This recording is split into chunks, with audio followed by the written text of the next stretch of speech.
நம்ம ரேவதி ஆல்மோஸ்ட் வந்து பார்த்தீங்கன்னா, இந்த எஸ்எஸ்கேவ முழுசா நம்பக்கூடிய ஒரு தருணம் வந்தாச்சு அப்டின்னே சொல்லலாம். அதுவும் இல்லாம இப்டி எஸ்எஸ்கே வந்து பார்த்தீங்கன்னா, இன்னும் கொஞ்ச நாள்ல சாகப் போறாரு. அப்டி இருக்கும்போது கண்டிப்பா வந்து பார்த்தீங்கன்னா, எஸ்எஸ்கே திருந்திருப்பாரு. அதுல எந்த ஒரு சந்தேகமும் கிடையாது. அதே மாதிரி நம்ம கௌதம பத்தின உண்மைகள சொல்றதுக்கு சரியான நேரம் வந்தாச்சு அப்டின்ற மாரி நெனச்சாங்க. ஆனா கடைசில தான் உண்மை என்ன அப்டின்றது தெரிய வருது. அதாவது எஸ்எஸ்கேவோட சுயரூபம் தெரியாம நம்ம இப்படி வந்து பார்த்தீங்கன்னா, ஒரு மிகப்பெரிய தப்ப செய்ய பார்த்திருந்தோமே அப்படின்ற மாரி வந்து சொல்லி, இங்க நம்ம ரேவதி வந்து பார்த்தீங்கன்னா, பெருமூச்சு விட போறாங்க. ஏன்னா, நம்ம கௌதமோட உயிர் சம்மந்தப்பட்ட விஷயம். தன்னோட உயிர் போனாலுமே கூட பரவால்ல. தன்னோட மகன் உயிர் போயிடக்கூடாது அப்படின்றதுக்காக தான் இத்தன நாளா பொறுமையா காத்துக்கிட்டு இருந்தாங்க. ஆனா, கடைசில இப்படி நடக்கும் அப்படின்னு கொஞ்சம் கூட எதிர்பார்க்கவே இல்ல. ஒரு பக்கம் இந்த எஸ்எஸ்கே இப்படி முட்டாளாகுவான் அப்படின்னும் கொஞ்சம் கூட எதிர்பார்க்கல. அதாவது நம்ம இலக்கியா இருந்துட்டு ரேவதி கிட்ட இந்த மாரி நான் சொல்ற மாரியே வந்து இப்ப என்ன செய்யுங்க அத்த. அதாவது எஸ்எஸ்கே உண்மையிலேயே திருந்திருந்தாரு அப்படின்னா, அதை விட சந்தோஷப்படக்கூடிய ஆள் நான் வந்து இப்ப அதாவது நான் மட்டும் தான். என்ன விட வந்து இப்ப வேற யாருமே இருக்க முடியாது. ஏன்னா இத்தனை நாளா தன்னோட அம்மா யாரு அப்படின்ற விஷயம் தெரிஞ்ச கௌதம்க்கு தன்னோட அப்பா தெரியல அப்படின்னு சொல்லிட்டு ரொம்பவே வந்து இப்ப ஃபீல் பண்ணிட்டு இருப்பாங்க அப்படின்றது எனக்கு நல்லாவே தெரியும். அப்படி இருக்கும்போது வந்து இப்ப இப்போ நம்ம கௌதம்க்கு ஒரு அப்பா கிடைக்க போறாரு. அதாவது உண்மையிலேயே எஸ்எஸ்கே திருந்ததுக்கு அப்புறமா உண்மையிலேயே இப்படிப்பட்ட சம்பவங்கள், இப்படிப்பட்ட விஷயங்கள் எல்லாமே நடக்கும் அப்படின்னு சொல்லிட்டு, எனக்கு ரொம்பவே வந்து பார்த்தீங்கன்னா, அதுல ஆர்வமா இருக்கு. அதுல எந்த ஒரு சந்தேகமும் இல்ல. பட் இருந்தாலுமே கூட இந்த எஸ்எஸ்கேவ நம்ப முடியாது.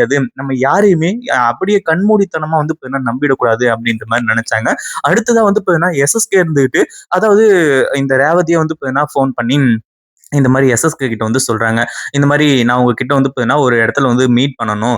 நான் நம்ம புள்ளைய வந்து பார்த்தீங்கன்னா கூட்டிட்டு வரப்போறேன் அப்டின்ற மாரி வந்து சொல்லி, அதே மாதிரி இப்போ நம்ம ரேவதி இருந்துட்டு ஒரு இடத்துல வந்து பார்த்தீங்கன்னா வெயிட் பண்ணிக்கிட்டு இருக்காங்க. அதாவது இந்த எஸ்எஸ்கே வருவாரு அப்டின்ற மாரி சொல்லி, அடுத்ததா எஸ்எஸ்கே வந்ததுக்கு அப்புறமா இந்த மாரி எஸ்எஸ்கே குடுகுடுன்னு ஓடி வந்து நம்ம மகன் எங்க இருக்கான்? இங்க இருக்கானா? அங்க இருக்கானான்னு சொல்லிட்டு அக்கம் பக்கத்துல எல்லா இடத்துலயுமே பார்க்குறாங்க. என்ன ரேவதி நீ இன்னும் என்ன நம்பலையா? நீ வந்து பார்த்தீங்கன்னா நம்ம மகன கூட்டிட்டு வரலையா? அப்டின்ற மாரி வந்து கேட்கும்போது, என்ன எஸ்எஸ்கே ஏன் இவ்ளோ வந்து பார்த்தீங்கன்னா அவசரப்படுறீங்க? இத்தன நாள் வெயிட் பண்ணிட்டீங்க. இன்னும் ஒரு 1/2 மணி நேரம் வெயிட் பண்ண மாட்டீங்களா? நம்ம புள்ள வந்து பார்த்தீங்கன்னா வந்துகிட்டு இருக்கான் அப்படின்ற விஷயத்த சொல்ல ஆரம்பிச்சுறாங்க. இத கேட்ட உடனே வந்து பார்த்தீங்கன்னா, இந்த எஸ்எஸ்கேவுக்கு ரொம்ப சந்தோஷம். இதுக்காக தான் இத்தன நாளா நான் வந்து அ உன்ன வந்து பார்த்தீங்கன்னா இது பண்ணிட்டு இருந்தேன். இத்தன நாளா காத்துக்கிட்டு இருந்தேன். கொஞ்ச நேரம் இன்னும் கொஞ்ச நேரத்துல வந்து பார்த்தீங்கன்னா, நம்ம புள்ள யாரு அப்படின்ற விஷயம் தெரிஞ்சு அவனையும் வந்து பார்த்தீங்கன்னா உன்னையும் ஒரே டைம்ல தீர்த்து கட்ட போறேன் அப்படின்ற மாரி வந்து சொல்லிட்டு இருக்காங்க. அடுத்ததா எஸ்எஸ்கே இருந்துட்டு, "ரேவதி நீ இங்கேயே இரு. நான் கொஞ்சம் வெளிய போயிட்டு வந்துர்றேன்" அப்படின்ற மாரி சொல்லி, வெளிய போயி ரவுடிங்க கிட்ட இந்த எஸ்எஸ்கே வந்து பேசிக்கிட்டு இருக்கான். இந்த மாரி இன்னும் கொஞ்ச நேரத்துக்கு இந்த ரேவதியையும், அடுத்ததா அவளோட மகனையும் கொல்ல வேண்டியதா இருக்கும். இன்னும் ஒரு 1/2 மணி நேரத்துல அந்த ரேவதியோட மகன் வந்து பார்த்தீங்கன்னா இங்க வந்துருவான். அவன் வந்த உடனே 2 பேரோட கதைய முடிக்கணும். ரெடியா இருங்க அப்படின்ற மாரி வந்து சொல்லி எஸ்எஸ்கே பேசிட்டு இருக்காங்க. இத கேட்ட உடனே ரேவதிக்கு மிகப்பெரிய அதிர்ச்சி. அதுவும் இல்லாம டேய் எஸ்எஸ்கே இந்த ஒரு சுயரூபத்துக்காக தான் இலக்கிய அப்பவே சொன்னா.